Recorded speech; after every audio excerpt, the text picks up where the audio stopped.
नमस्कार दोस्तों, ये कल ही की बात है जब मैं अपने घर से बाहर निकल रही थी तो कुछ बच्चे मेरे घर के ठीक सामने मौजूद एक खाली मैदान में खेल रहे थे। मैं जैसे ही उनके पास गई तो वो मुझसे अपने साथ खेलने की जिद करने लगे। मुझे देरी हो रही थी लेकिन फिर भी उनका मन रखने के लिए मैं उनके साथ थोड़ी देर खेलने के लिए राजी हो गई। धूप बहुत तेज थी तो बस 5 ही मिनट में मैं पसीने से तर हो गई थी, लेकिन उसी पसीने से नहाए बच्चों को गर्मी का जरा भी एहसास नहीं था। खेल में भागते भागते जब मैं बहुत थक गई तो मेरी नजर मैदान में उगे हुए छोटे घास और खरपतवार से कुछ पौधों पर पड़ी। मैं चुपचाप बैठकर कुछ देर बस उनकी ओर देखती रही और अंत में उन सूखे गर्मी की आग में झुलसते सबके पैरों तले रौंदे जाते खरपतवार ने मुझे ये सिखा दिया कि मैं कितनी खुशनसीब हूँ, कितनी किस्मत वाली हूँ कि कम से कम मेरा जन्म एक इंसान ही तो हुआ है। दोस्तों, इसी सीख से शुरू करती हूँ मैं हमारी आज की कहानी और रॉन्डा बर्न वाली की किताब द सीक्रेट के एक और amazing secret the power of gratitude की। ग्रेटिट्यूड को हिंदी में हम कहते हैं आभार व्यक्त करना और उर्दू में किसी चीज के प्रति शुक्रगुजार होना। इससे पिछले वीडियो में हमने द पावर ऑफ विजुअलाइजेशन की बात की थी, लेकिन आज हम द सीक्रेट के इस सफर में एक कदम और आगे बढ़ रहे हैं। दोस्तों, अभी थोड़ी ही देर पहले मैंने आपको एक छोटी सी कहानी सुनाई थी। वो कहानी अभी खत्म नहीं हुई है। उस कहानी का अंत जानने से पहले ये जानना जरूरी है कि किसी भी चीज का आभार व्यक्त करना या उस चीज के प्रति शुक्रगुजार होना आखिर कैसे किसी भी चीज को हासिल करने में एक अहम भूमिका अदा करता है। दोस्तों, आप में से मेरे जितने भी दोस्त इस वीडियो को देख रहे हैं, आप सबके अलग अलग सपने हैं, आप सब अलग अलग चीजें मैनिफेस्ट करना चाहते हैं। कुछ के अपने लक्ष्य हैं तो कुछ की अपनी आशाएं। जाहिर है कि हम सब अपने सपनों से, उस चीज से जिसे हम पाना चाहते हैं, उन सबसे बहुत प्यार करते हैं। हमारी हर प्रार्थना में हम उस चीज के प्रति प्यार प्रकट भी करते हैं। जब भी हम अपने सपनों को पूरा होते विजुअलाइज करते हैं तो अपने आप हमारे चेहरे पर एक मुस्कुराहट आ जाती है।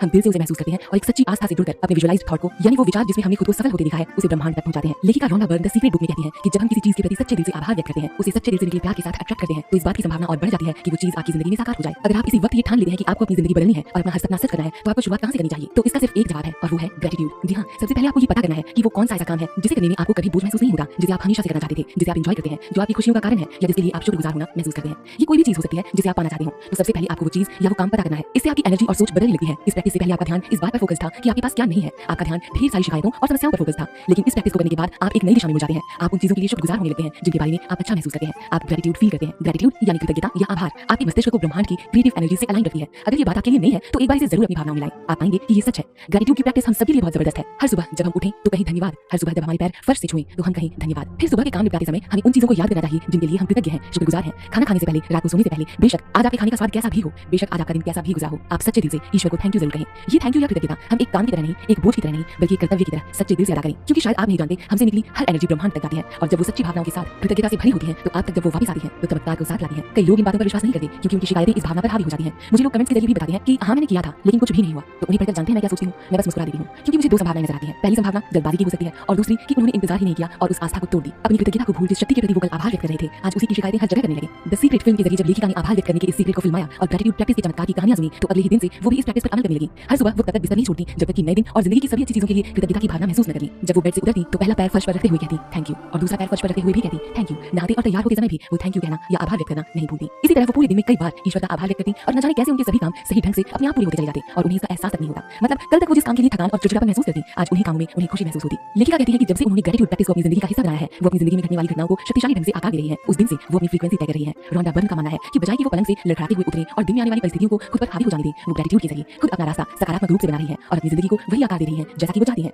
अपने दिन को शुरू करने का इससे बेहतर कोई दूसरा तरीका हो ही नहीं सकता। जब आप लॉ ऑफ अट्रैक्शन में विश्वास करते हैं तो आप मानते हैं कि आप अपने विचारों से अपना आने वाला जीवन और उसमें होने वाली परिस्थितियां तय करते हैं। तो आज ही अपने विचारों में आभार व्यक्त करने की भावना को शामिल करें। द सीक्रेट बुक में लेखिका ने इस बात को स्वीकार किया है कि कृतज्ञता या आभार के बारे में इतिहास के सभी महान लेखकों और धर्म ग्रंथों ने बात की है। इसी संदर्भ में एक किताब जिसने लेखिका की जिंदगी बदल दी, उसका नाम था the science of getting rich, जिसे वेलेस वेडल्स नामक एक महान लेखक ने 1910 में लिखा था। इस बुक में सबसे बड़ा अध्याय कृतज्ञता का ही है। द सीक्रेट फिल्म देखने के बाद जो शुगरमैन नाम के एक बिजनेसमैन ने रॉन्डा बर्न को कृतज्ञता की शक्ति से बदले उनके जीवन की कहानी सुनाई। उन्होंने बताया कि इसी कृतज्ञता या ग्रेटिट्यूड की बदौलत उन्हें वो सारी चीजें मिली हैं जिन्हें उन्होंने हमेशा अपने सपनों में महसूस किया था। उन्होंने अपनी जिंदगी में जितनी सफलता को आकर्षित किया है उसमें वो हर दिन ग्रेटिट्यूड पे करते हैं। वो इस शक्ति को जान चुके हैं और ये स्वीकार करते हैं कि इसीलिए कृतज्ञता उनके जीवन का अहम हिस्सा बन चुकी है। लेखिका ने जितना भी पढ़ा है और अपनी जिंदगी में कृतज्ञता के इस रहस्य का इस्तेमाल करके जितना भी अनुभव किया है, ये लॉ ऑफ अट्रैक्शन की सफलता में शामिल बाकी रहस्यों में सबसे खास और सरल है। अपने जीवन में इस कृतज्ञता को महसूस करने का सबसे सरल तरीका है उन चीजों पर अपना ध्यान लगाना जो आपके पास पहले से ही है, बजाय ये सोचने के कि अरे मैं इस चीज का धन्यवाद कैसे करूं क्योंकि मेरे पास तो ऐसी कार है ही नहीं, मेरे पास तो उतना अच्छा घर है ही नहीं, मेरे पास तो एक आलीशान और ऐशो आराम की जिंदगी है ही नहीं, मेरे पास तो ऐसा जीवन साथी है ही नहीं। ये नहीं वो नहीं कहकर इस भावना को मारिए मत, बल्कि हर उस चीज की सराहना कीजिए जो आपके पास अभी है। याद है आपको वो कहानी जो अभी मैंने आपको थोड़ी देर पहले सुनाई थी? पानी की एक एक बूंद को तरसते सूखे मैदान में जब मैंने घास के उन सूखे पौधों और कुछ खरपतवार से उगे जंगली पौधों को देखा तो मैंने यही कृतज्ञता महसूस की। मैंने ईश्वर का धन्यवाद दिया क्योंकि कम से कम मैं वो घास तो नहीं हूँ, जीवन तो उसमें भी है और मुझमें भी, लेकिन मैं अपने आप को उस झुलसती गर्मी से बचाकर हवा में ले जा सकती हूँ, मैं पानी पी सकती हूँ। पर वो बेचारे सूखे पौधे पानी तो दूर, कम से कम वो ये कामना तो जरूर करते होंगे कि आज वो किसी के पैरों तले कम रौंदे जाएं। इस कृतज्ञता की भावना ने मुझे तुरंत खुद को इतना शक्तिशाली और किस्मत वाला महसूस करा दिया था जिसे मैं कोई महंगा तोहफा पाकर भी महसूस नहीं कर सकती थी। फिर क्या था, मैंने तुरंत मैदान में खेल रहे सभी बच्चों को बुलाया और अपने घर से एक छोटी बाल्टी में पानी भरकर लाने को कहा। सभी बच्चे दौड़कर घर गए और पानी लाए। मैंने उन्हें सिखाया कि कैसे उनका ये छोटा सा काम किसी की जिंदगी के लिए एक वरदान हो सकता है। मैं खुश थी और जिंदगी की जंग लड़ते उन सूखे पौधों और घास को पानी का तोहफा देकर बहुत अच्छा महसूस कर रही थी। दोस्तों, हम सभी कृतज्ञता महसूस कर सकते हैं जब हम किसी को हमसे भी दयनीय स्थिति में पाते हैं। उदाहरण के लिए आप किसी समय कृतज्ञ हो सकते हैं क्योंकि आप ये वीडियो देख पा रही हैं, जबकि इस दुनिया के असंख्य लोग इस सीक्रेट को जानने की राह में अभी तक नहीं आए हैं। आप खुश हो सकते हैं क्योंकि आपके तन पर कपड़े हैं, खाने को भोजन है। इसी तरह आपके पास हजारों ऐसे कारण हैं जो आप में कृतज्ञ होने की भावना महसूस करने के लिए काफी है।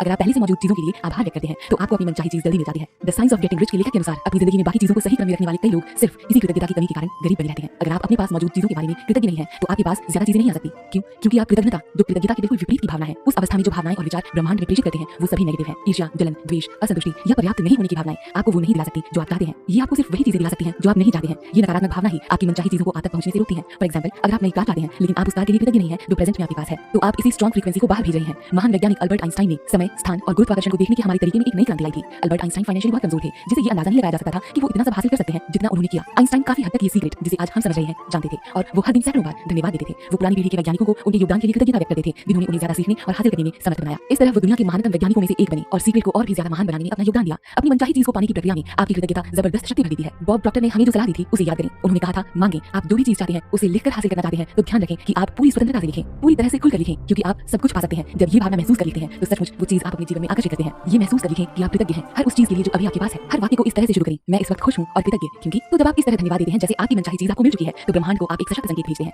हर सुबह सोकर उठते ही सबसे पहले इस नए महान दिन के लिए कृतज्ञता की भावनाएं महसूस करने की आदत डालें, जैसे आपकी मनचाही चीज आपके पास है। दोस्तों, लेखिका ने कृतज्ञता की गहरी भावनाएं महसूस कर इसके रहस्यों से हमें अवगत कराया। मैं द सीक्रेट बुक के प्रति कृतज्ञ हूँ और उससे भी ज्यादा कृतज्ञ हूँ आप सबके प्रति जो इस वक्त मुझे सुन रहे हैं। हम सब एक ऐसी टीम बन चुके हैं जो हर पल कृतज्ञता से रहती है। ये हमारी जीवन शैली बन हम सबके जीवन को खुशियों के नए रंगों से भर दे, ऐसी मेरी कामना है। इस बुक समरी के जरिए रहस्य के इस महान खोज में मेरे साथ चलने के लिए आपका धन्यवाद और आभार। नमस्कार।